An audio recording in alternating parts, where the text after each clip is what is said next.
So this week we continue to read through the 10th chapter of the Gospel of Luke. We are on the road to Jerusalem with Jesus. And last week we heard that Jesus appointed 72 and then sent them out to go 2 by 2 and to go from town to town, from village to village. Today we hear the very well-known parable of the Good Samaritan. And this parable is told in the context of Jesus having a conversation with a certain lawyer. The lawyer comes to him and asks a fundamental question: what must I do to inherit eternal life? And according to the way Luke reports this, it was supposed to be a test question. But in response, Jesus examines the lawyer with his own 2 questions. He said, what is written in the law? And how do you read it? So Jesus tests this man's knowledge of scriptures and then also asks for the lawyer's interpretation of what he's read. How do you read it? What do you read there? Now the lawyer, sometimes it's also called the scribe because he was a teacher of the Torah. He studied the Mosaic law. And he knows his stuff. He quotes from the book of Deuteronomy and he quotes from Leviticus. And then he takes those 2 verses and combines them, and this is his answer to Jesus' question. You shall love the Lord your God with all your heart, and with all your soul, and with all your strength, and with all your mind, and your neighbor as yourself. We know them as the 2 greatest commandments, the summary of the whole law. So Jesus recognizes that this lawyer or the scribe is an expert in the Levitical law. He asks good questions, he offers good answers, and so Jesus agrees with him by saying, yes, you have given the right answer. Now do this, and you will live. In other words, it's not enough to know what the law says, but one must live according to it. So here Jesus affirms those 2 greatest commandments, the commandments of love.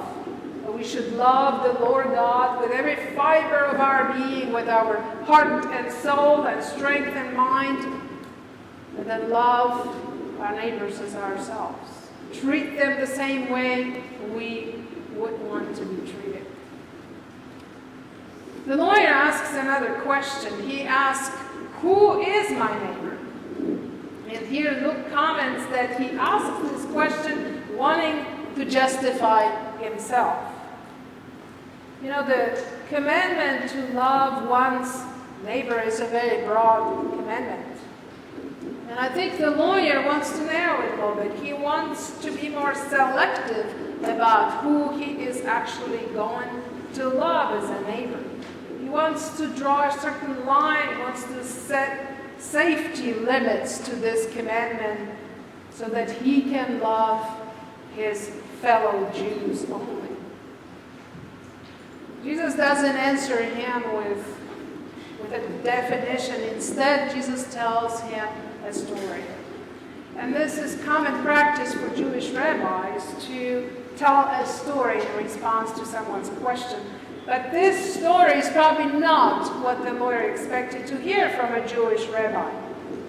Because Jesus puts a little twist to this story by making the main hero of the story a Samaritan, a representative of the most despised religious minority in Israel. Also, by telling the parable of the Good Samaritan, Jesus kind of shifts the question from the one that the lawyer actually asked, of who is my neighbor, which is a question of definition, to more of a question of action. What does a good neighbor do for another?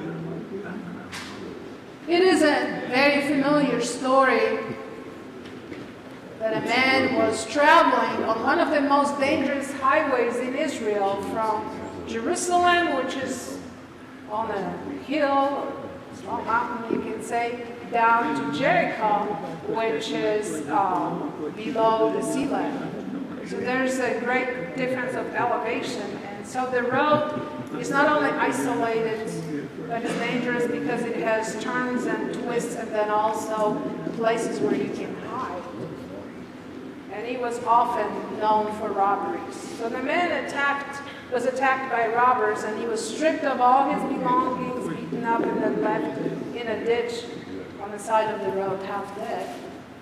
And 3 people walked by him. The first one was a priest. Saw the man in the ditch, and he skirted around it as far as he could. The second passerby was a Levite. He also saw the man in a ditch, and he decided to go around him.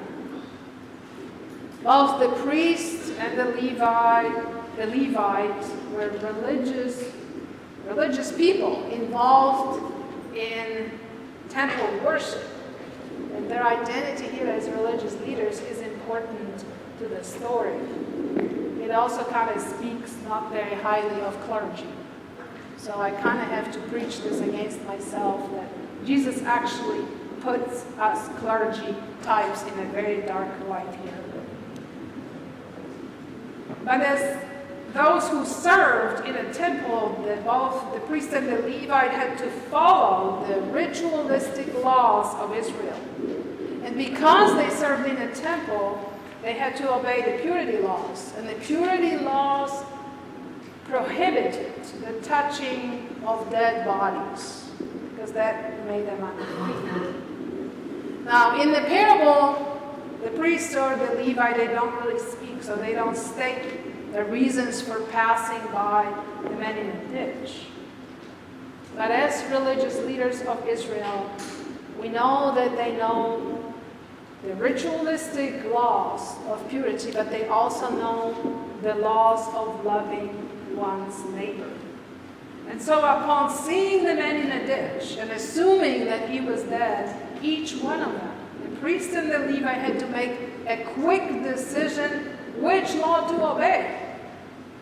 The law of purity or the law of loving one's neighbor. And as we know from the outcome, they both choose to obey the laws of purity in order to preserve their own social position and their status as religious leaders in the temple. But in each case, a decision had to be made which law they were going to obey. Now, the third person who journeyed by the half-dead man in a ditch was a Samaritan. And the Samaritans were often considered kind of half-breeds, neither Jewish nor Greek, but they followed the same Mosaic law. So both the Samaritan and the priest, and also the Levite, all 3 of them, would have this in common. It would be the Torah, the law. Both knew the 2 greatest commandments. Love the Lord your God with all your heart and all your soul and all your strength and all your mind, and your neighbor as yourself. But in Jesus' parable, the Samaritan is the only one who fulfills the law of love. He saw the half-dead man in a ditch, and he had compassion on him. And he provided all the help that the wounded man needed. So we hear that he first took care of his wounds and bandaged them, and then he put him on his donkey and brought him to the inn. And he paid for his stay there. He even offered to come back and to repay all the debts, all the patient's expenses for whatever care would be needed to help him. I think he must have had a real good credit history, because the innkeeper actually was prepared to trust him. But what's impressive about this Samaritan is that he provided all the care that the man needed. He didn't just provide enough help to make himself feel good. and to prove to himself that he was a good person. That would be doing works righteousness. And Jesus is not teaching works righteousness in this parable. Jesus is teaching the commandment of love. So to the Samaritan, it was not about him, but it was totally about the man in the ditch, about his Jewish neighbor. And the Samaritan was prepared to give all the help that the wounded man needed to be brought back to health.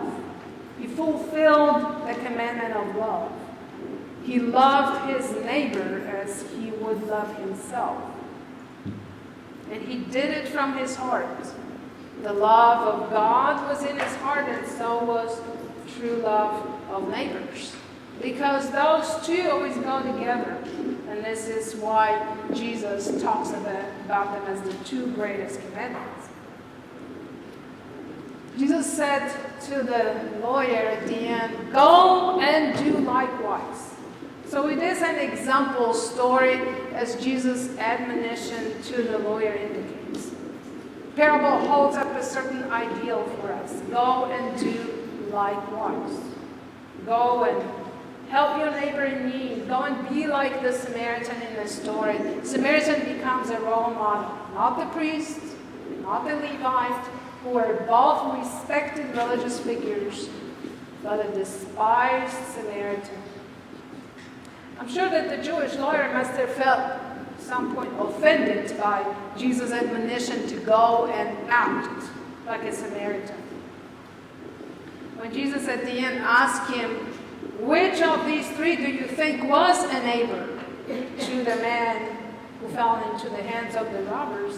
the lawyer answered, "The one who showed him mercy." So he was even hesitant to even say the word Samaritan. Instead, he said, "The one who showed him mercy." But he admitted that it was the Samaritan, and not the priest, and not the Levite, who acted with compassion and love toward the man in the ditch. You know, the story of the Good Samaritan is so well known, it's actually made its way into our secular vocabulary, because we use the expression to be a Good Samaritan, or to act as a Good Samaritan, to describe someone's extraordinary acts of kindness or assistance.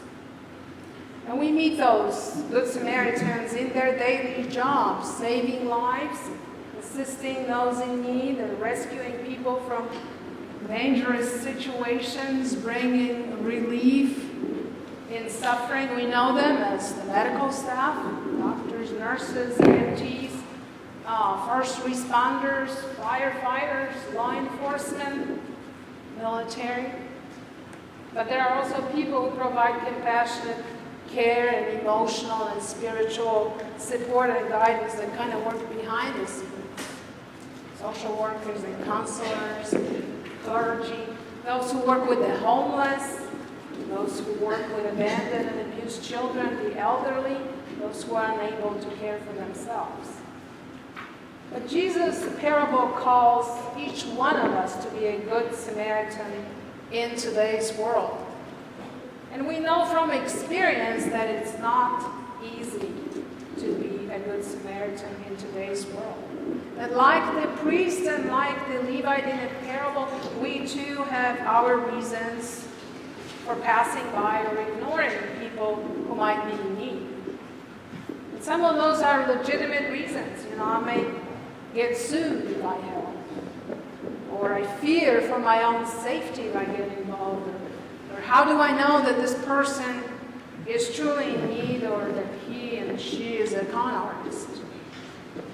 Some of those reasons are legitimate, but they're also, sometimes our reasons are simply excuses not to get involved and not to help. You know, the Samaritan that helped the man in a ditch also took certain risks. He put his own safety at risk, because the man in the ditch could have been one of the robbers, actually acting the part of a wounded traveler. That was common practice with robbers in those days. And when an unsuspecting person stopped wanting to help, check on them, and the others would rush from hiding and overpowering them. So the Samaritan put his own safety at risk because he felt compassion and love toward his neighbor in need. And he didn't just feel sorry for that man in a ditch, but he actually offered practical help. Go and do likewise, Jesus says. And this is a call to actually be a neighbor to all kinds of different people that we meet in our daily lives, to show compassion and love for those whom we encounter in everyday activities, regardless of their background, or race, or religion, or look. But because the criterion in this parable is need. If they are in need and we have a way of meeting that need, then we are called to be good Samaritans to them. Someone said that our help must be as wide as the love of God. But we know that this is an almost impossible task for us to accomplish because of our human selfishness and because of sin. And this is why we need the Good Samaritan for our souls. We need a Good Samaritan for ourselves to pull us from the ditch of sin and death and to restore us to life. And Jesus is the Good Samaritan who shows mercy for sinners, who also shows us how to care for others. Now there is a way of reading this parable of the Good Samaritan as a metaphor for our fallen condition. That while we were still sinners, Christ loved us and he died for us. And the legalism of the priest and the legalism of the Levite, the legalism of the Old Testament could not get us out of the ditch. We needed the Son of God to descend from heaven into the ditch of our human condition and sin and to rescue us. And he did all that and all that was needed and possible, including dying on the cross for us, to restore us to spiritual health, to restore us to a proper relationship with God. The lawyer asked Jesus, "What must I do to inherit eternal life?" And Jesus led him to quote the commandments of love. Those two commandments actually had been fulfilled in Jesus Christ. Jesus says, "I didn't come to abolish the law, I came to fulfill it." And in him, the love of God and the love of neighbor reached perfect fulfillment. In his love for us, he becomes the Good Samaritan for our souls. He heals our wounds and restores us to health. And this is where we can also be good Samaritans for others. That there are many wounded people in this world everywhere. And we can be good neighbors to them also by showing the love of Christ that restores to health.